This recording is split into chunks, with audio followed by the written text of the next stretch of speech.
Hello everyone, welcome to my channel. This is me, Jong, and for today's video, I am coming at you with this topic. Okay, so hello everyone, good day. This is Miss Jong and welcome to Practical Research 2 with me. Okay, so we have already discussed for the first week about the characteristics, strengths, weaknesses of quantitative research, and we've also discussed about variables, SOP questionnaire. So for today, let's discuss what are the research designs, okay, that specifically that we will use for practical research too, and what are the tips in selecting a research topic, and how to formulate the title. So let us continue. Alright, so if you can see, this is the classification of research design by Pollitt and Hungler in 1999. And there are two research designs, it's quantitative and it's qualitative. We already discussed qualitative research for research 1, right? We had a phenomenological study.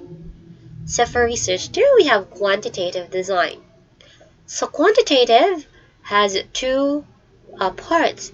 First is the experimental, quantitative, and the non-experimental, quantitative. So we'll not discuss on experimental because again, we are not going to be using experimental design for this semester. So we are going to use non-experimental design. And if you can see non-experimental, and it's more of descriptive, and there are 6. There's descriptive survey, there's descriptive correlational, there's ex post facto, there's descriptive comparative, descriptive evaluative. Okay, so let's talk about them one by one, and let's see which of these non-experimental designs we are going to use for our subject. Okay, so let's pause for a bit. Again, alright, experimental. This design is not applicable for our practical research too. Okay? So we are going to have this descriptive or non-experimental designs.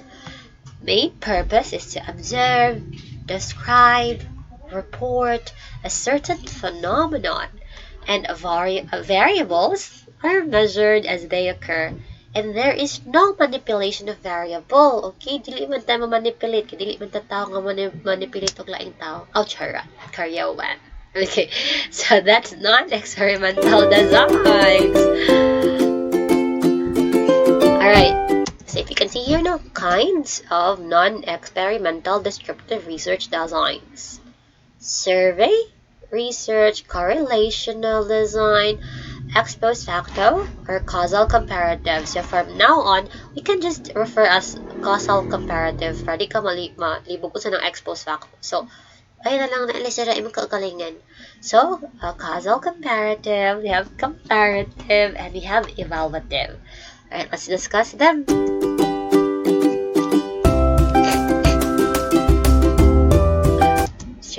For descriptive, so first, kinds of non-experimental is a descriptive survey. Descriptive survey, a research design used when the researcher intends to provide a quantitative or numeric descriptions of trends, attitudes, opinions of a population by studying a sample of that population. Craswell, 2003. Unsa di ay ni ang descriptive survey, miss? Why man this design is not applicable for our practical research too? An example, anino, is for kabantay mo when you go to YouTube and there are like ads nga makita no nga, do you want to which of the following brands do you use? So mo click lang ka, sample sa shampoo, Dove, Pantene, Palmolive, Head and Shoulders, kanang Clear. Asa man ana nga mga brands ang imuhang i-shampoo, sumuklik lang ka didto. Normally, ana ra siya ang kanang descriptive survey. Magpa-survey lang ka kay you want to know the trends of a specific population. If you see, no, there should be an output after the research is done. Kay once man nakakonduct sa survey, naaman siya yung output, like for example, katong pa shampoo. So when they know nga, dili dapit sa Cebu, no, ang gusto na brand lagi sa mga tao kay kuan lagi Palmolive, sige. So ani mas daghan nga supply atong ihatag dinhi kay mas kusog sa ilaha ang Palmolive.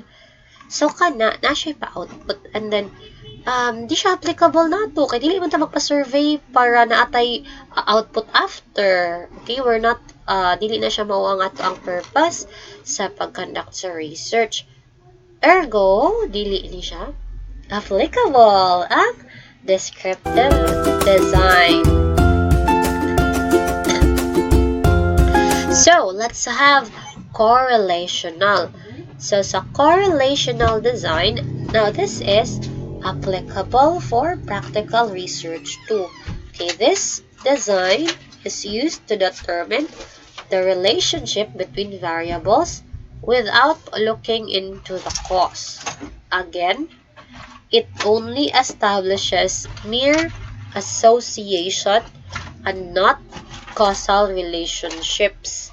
Research questions for correlational studies usually begin with, is there a relationship, or what is the relationship? Natabunan ang letter C din yung letter T. Kaning sticker. Char. So, okay.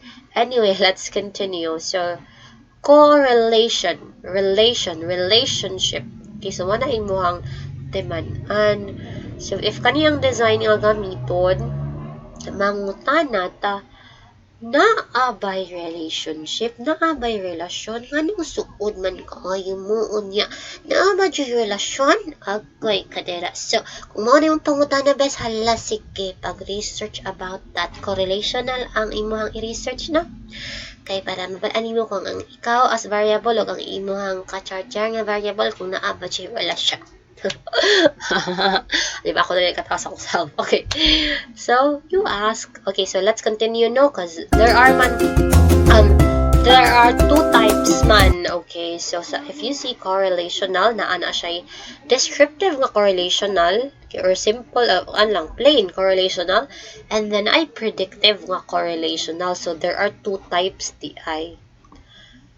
Descriptive, walay predictor and criterion nga variable sa descriptive correlational. Pero if ato ka kag predictive, na ay predictor and criterion.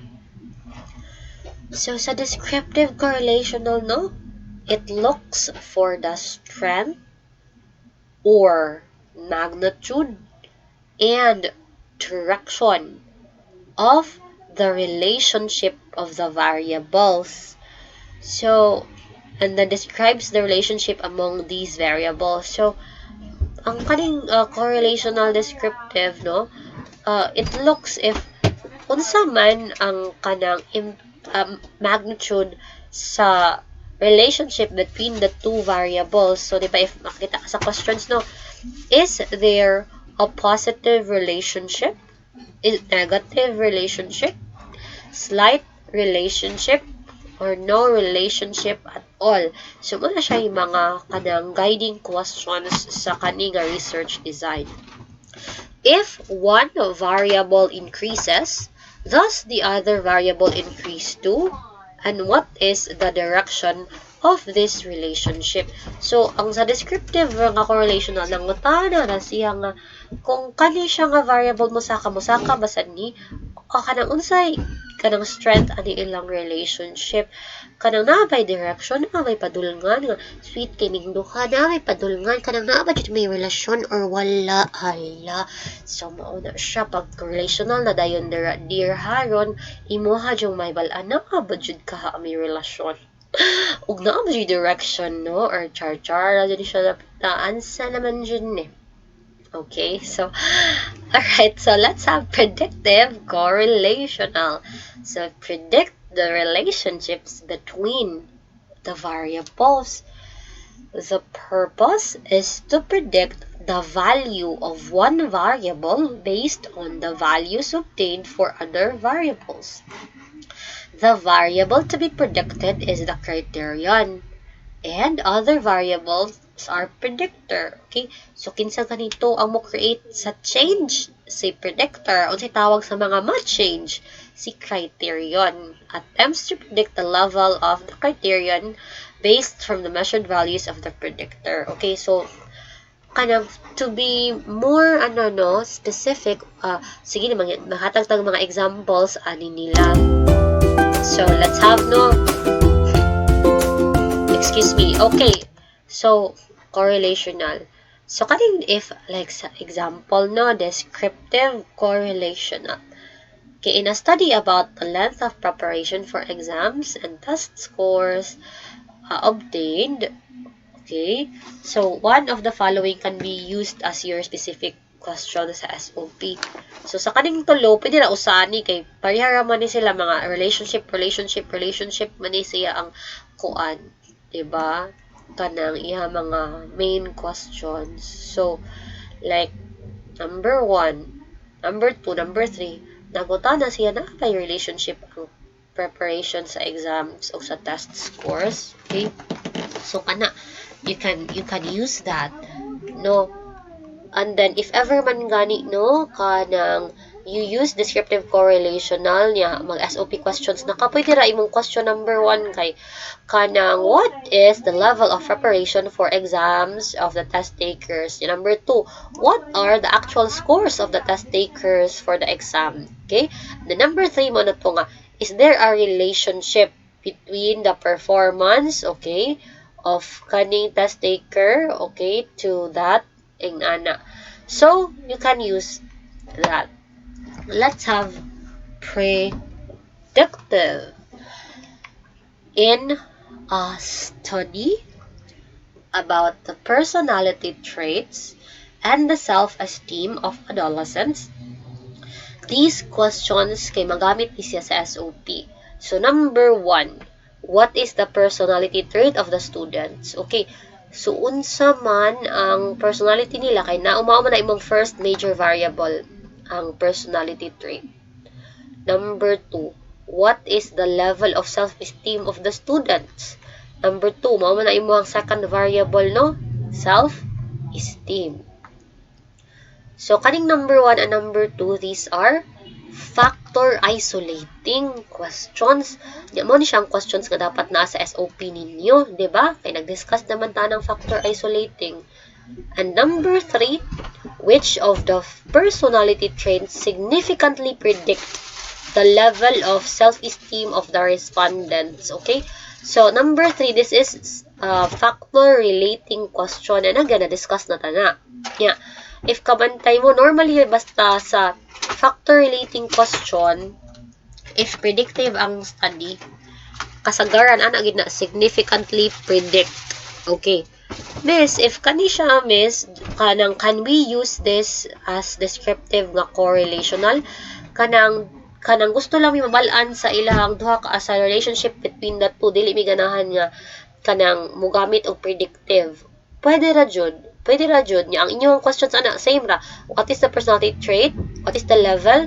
Yang number 3 ko is there a significant relationship between personality trait and self-esteem? Nora na imong pangutana. So actually pwede kaayo ni siya nimong himuon nga descriptive. Okay? So kanang miss, how do we know if ganahan mi mag-descriptive correlational or ganahan mi mag-predictive? Actually, depende sa inyong depende sa purpose, sa inyong study. Kung ganahan na jud mo nga, miss, ganahan na jud na mo i-determine ang ilahang relationship o ang strength sa ilang relationship. Okay, so descriptive ra gid na. Miss, ganahan mi nga kani nga variable mi sa kabantay mi nga pwede siya mo predict sa kani. Okay, how do we kuan that? Kaning personality trait kay, di ba? Unsa ba ka, mas extroverted ba ka or mas introverted ba ka? Nya kung ingon ana, maka-affect ba na siya sa imong self-esteem? Okay, so for example, ang estudyante, kay yung personality trait ni kay nigawas sa score nga yung personality trait kay extrovert siya. Okay, ano sa yung level of self-esteem kay taas ang yung level of self-esteem. Okay, so makaingon ba ka nga if ikaw extrovert, if taas ang imong extroversion, if inataas imong extroversion nga level, taas ba sad yun ang imong self-confidence or self-esteem? Self-esteem di I rather. Okay? So, ang nana ba, mura siya og kanang mahugnap, kanang si personality trait, kay mao'y maka-create og, sa to, change. Ang mga ma-change kay ang kaning criterion which is the self-esteem. Okay? So, ana lang siya. So, naga ninyo, which would you like to asa ganahan ninyo nga i-focus ang kaning sa descriptive nga mangutan na lang mo sa level of the relationship per se, or mag-predictive mo nga ganahan mo mangutan na nga is this particular variable a predictor of this variable. Okay, so also one thing no, if asang direction sa imong study, based pod ka sa imuhang mga related studies. Tanaw na mo sa related studies. Yun sa related studies, plain ra ba sila descriptive correlational or nag-predictive sila kay naay predictor og criterion variables. Okay, so that's one thing to also note. Okay. Let's proceed. Ex post facto or causal-comparative. So again, this design is applicable na.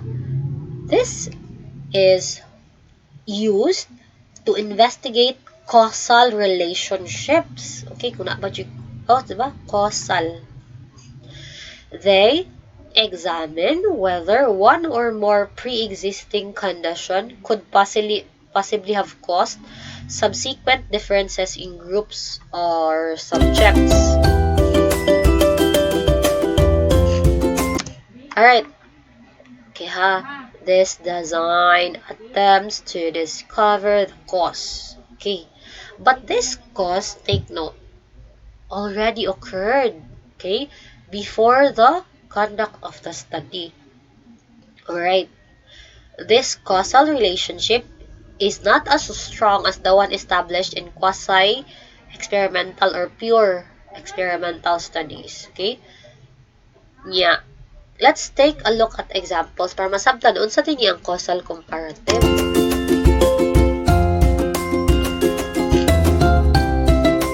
Example. Okay. Mana gani ka og causal comparative. Naa jud kay grouping variable. Okay. Naa kay group and then naa kay major variable. Ingnani. Ha? How does having a single-parent family affect a student's academic achievement? So, ang grouping variable diri is type of family. So, duha. Single parent and two parent. That's your grouping variable, duha. Unsay major variable nimo? Academic achievement. Okay. So, ingon ani, dinhi sa imuhang causal comparative kanang, so if nana kay SOP ani no, ang imong SOP would look like number 1, what is the type of family that the students have, okay? And the number 2, what is the academic achievement of the students? And then number 3, mao na siya, how does having a single parent family affect, okay, a student's academic achievement? So, ingana. So, let's have more example.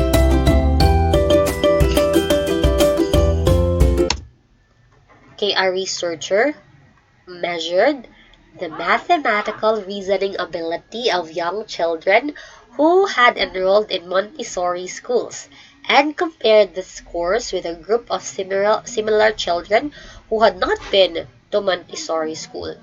Unsay grouping variable diri, miss? Duha. Children nga naa sa Montessori ug children nga wala sa Montessori. Those are two groups. Okay, comparative ha, basta comparative gani na jud 2 groups, guys.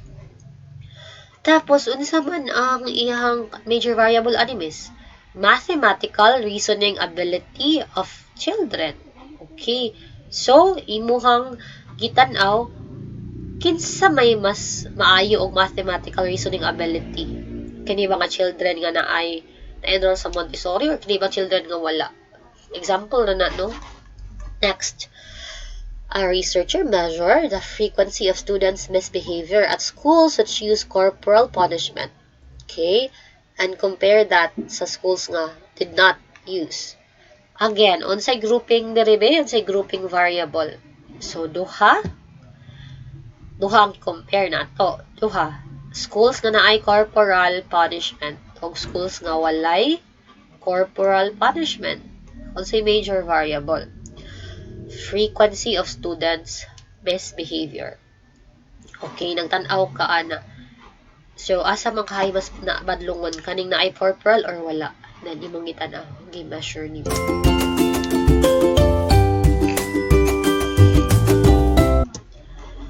So, kanina said, a researcher compared the high school dropout rate between the students who had been retained and students who had not been retained. So, mao gyapon duha. So, gi-compare nimo ang duha ka group katong mga na-retain o wala na-retain. Unya, unsa man ang imuhang major variable? High school dropout rate. Okay, so tan-aw na nimo. So, normally, ang sa causal comparative, duha ra jud ka groups ang amo ang i-compare. Dili pwede 3 or more. Actually, pwede siya 3 or more. Pero if magkadaghan naman gud ang imuhang mga groups nga i-compare, magka-complicated na ang i-apply na to nga statistical treatment. Okay, kay magkadaghan naman ang imuhang variables. Okay, so para di mo lisod, masayon-sayon dato ang life ya dita magka-lisod ay if magamit ang causal comparative design. Pwede na jud kay duha ra ka groups. Okay. No, ay na lang og daghan kay nga groups kay para dili sa tama magulo-gulong buhay. Okay nya. So duha ka groups ni, di ba? And then ay usa ka major variable. Means what if a major variable kay duha or more? Pwede ra sad. Pero kana siya. Okay? Mas daghan ay kanang mo progress na po ang statistical treatment na itong buhaton anak kay daghan naman sa imong variables. Okay? So ikaw, ganang ka i-keep simple nga di sad ta maglabad sa ato ang life, both sa ato ang life. So ako if mogamit man kanimo causal nga comparative no, okay ra jud kaayo duha ra ka group nya usa ka major variable no. Just like aning ingani, oh, di ba? Pero kani siyang mag-measure og mathematical reasoning ability, okay? Yeah, that's applicable no. Maura na siya duha ka groups niya nya usa ka major variable. Okay. So unsa man ang mga kanang pwede na to ma-apply sa ato ang research nga ang mga ma-answer kay mga senior high. Okay, so na to.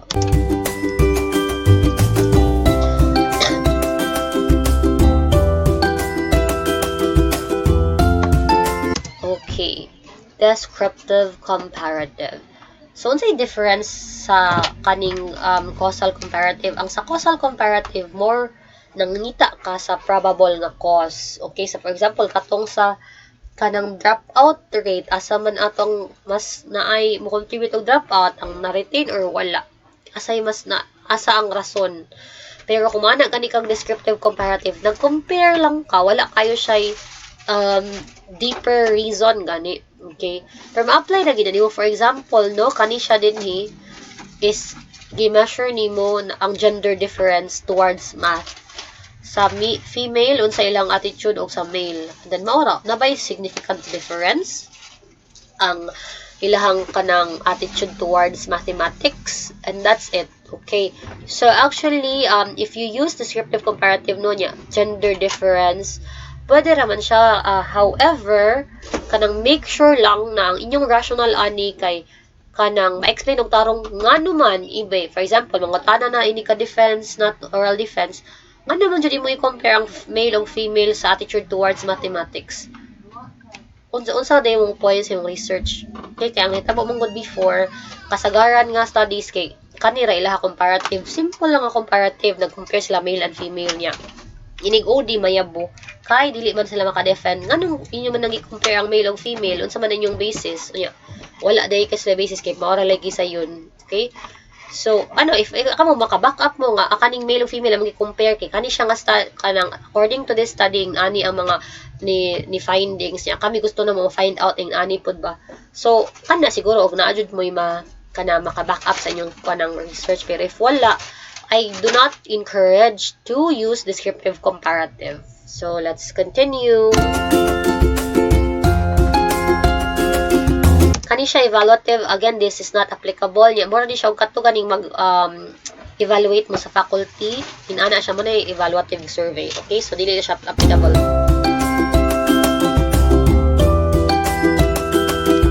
Right? So, again, ang atong gamiton kay correlational, descriptive correlational, o predictive correlational. Can use also causal-comparative. So, 1, 2, 3, tulo na. Ikapat ni si comparative. Okay? But if ako, no, I'd really encourage you nga ato mas descriptive correlational, predictive correlational, o causal-comparative nga mga design. Okay? Si comparative mong god, maglisod niya tani og defend if dili kaayo, wala kaayo ta naklaro ang rational. Ano yung pair man mo ang girls og boys? Unsa may imong purpose? Diba lisod si ikuan. Alright, next na.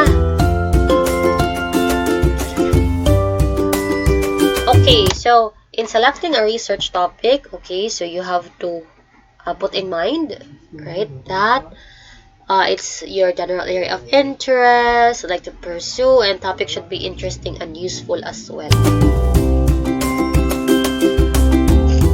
Alright, so these, okay, several factors to consider in identifying and selecting your research topic.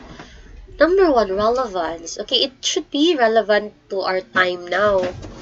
Okay, so kanang this COVID-19 miss ana unya kanang yes, you can relevant siya no, pero maglisod mo pangitaan og mga resources kay bag-o pa man kay siya tanan. So kanang I'd encourage sa relevance no, you can have katong 5 years ago, so 2015, 16, 17, 18, 19, 2020 kani nga mga kanang research nga gi-talk about 2015 and up.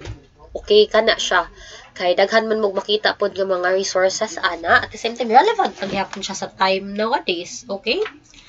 Kanang interest, so whichever is more interested, kay mas interested ka, motivated, mas motivated ka mo finish sa research. Manageability, so dapat ang imong ipili nga topic ayo sa nang grandiose kay kag idea nga kani akong topic binya lisod kay siya i-manage no. Kanang you have to be practical ba nga, okay, unsa man nga mga topics ang ma-manage nako senior high school ko, and then ang akong mga respondents senior high school sad, unsa man ang mga topic na suitable namo. You have to answer, you have to ask your questions din ana.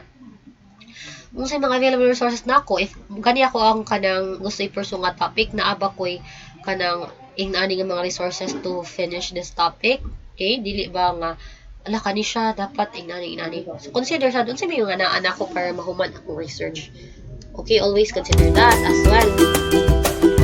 So, alright, take note. Avoid tackling topics that are recent or highly technical. Okay, so maglisod man lagi, di ba? Kung ingon ganina of COVID-19, maglisod niya kang pangita og references kay limited ra siya sa iyang ka-recent ba.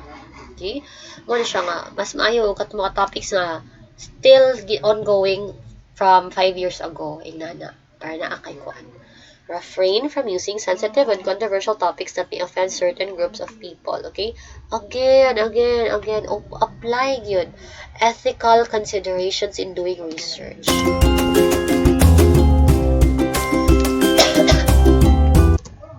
So, research gap. It is an issue that has not been fully addressed by previous studies. Okay? So, kanang here are the tips no if magpili na kag topic. Okay? Unsa man ang current state of the field? Okay?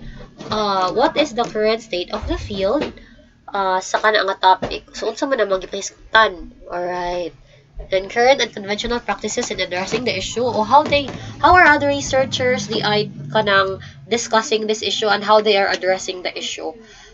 Research gap. So kaning gap is unsa may mga example ang topic ninyo is about public speaking anxiety. unsa pa man sa public speaking anxiety, ang wala pa na naansiran sa mga other researchers. Wala pa nila na-discuss kana siya nga part sa public speaking anxiety. So, muna siya research gap. And then, if once na naman na-establish ninyo, amo ni ang gap, no, okay, sige, kaniya mong buhaton ba para address ang gap. Okay, so mana ka nga, kani nga part kay wala pa ni nila natakol ang kanang sample sa public speaking anxiety, wala pa nila na test ang public speaking anxiety nga maka-affect ba na siya sa, does it affect kanang the kuan of mathematics sa estudyante, score sa mathematics. O wata ka ba, basin pa din ay mga research ana nga sa una na sila mga inaana nga mga topics no niya, wala kayo na give focus. You can focus that na then kay wala pa man siya na-address, research gap man siya. Kay wala pa siya na-address. So, para ikaw, researcher ka, mo-contribute ka into the body of knowledge. O something new, ha? Bago. Alright, writing the title. So, pwede niyo siya, mo ni siya imong this is a guide, no? This is actual na title. And then, you can also have this as your guide as well.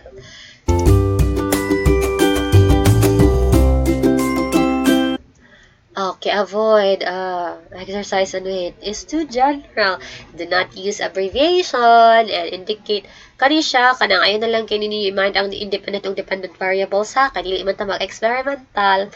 Refrain from indicating the year, of course, no? Except if historical. Di man ta mag-historical, so ayaw pag year. Okay? Alright, question form is less used for continued research and use the current acceptable terminologies. Ayaw na paggamit og study of, investigation of, kay wordiness na siya. Okay. So, if you can see no actual slide, di siya from Miss Lawrence, Australia. So, iyahan ni, and then ako lang gibutang sa slide. So, ako siya gibutang din kay, of course, mention ng tao, sources, source. So, steps lang na siya if ganahan ka mangita ang say problem nimo, okay? So again, mangita ka no mga related studies, nya pwede ka magbutang og concept map. Nya asa man jud ani akong gusto i-study. To help you. Right? So I think okay, dili lang i-discuss nato, naklaro ra man siya sa katong SOP na ako nga discussion. So, why man? The problem is worthy of being investigated. So, provide a clear explanation of the problem, evidence, and definition of concepts relevant to the problem. So, lang siya, to bear in mind nga, anong kailangan mo study ani? Ana siya. Ay man na. Alright. So, thank you for listening. Okay. So, ako ang mga skater boy ug skater girl din. Next lesson is about writing chapter 1. Okay. So, again, mo to siya yung mga research designs nato, no? Si correlational and si causal-comparative. Okay. So, again, naatay duha ka groups nga i-compare nga ni. Diba? So, for example, ang imuhang for example, na ay two groups and then unsa man ang imong kuan nangita ka sa cause ani nila, okay? It's important nga maka-establish ka og mga related studies ani para sayo na lang pud nimo sa related studies, okay, more of causal comparative, so pwede sa na mo siya gamiton ana siya, no? And that is it. Alright, thank you again for listening. Thank you. If you haven't subscribed yet, subscribe to my channel. Char. Okay, so thank you. And I'll see you guys on the next video and in the next kanang ato ang virtual kanang online class, synchronous online class. So again, this is Miss Jong. Thank you. Stay healthy and stay safe. Bye guys. Bye class.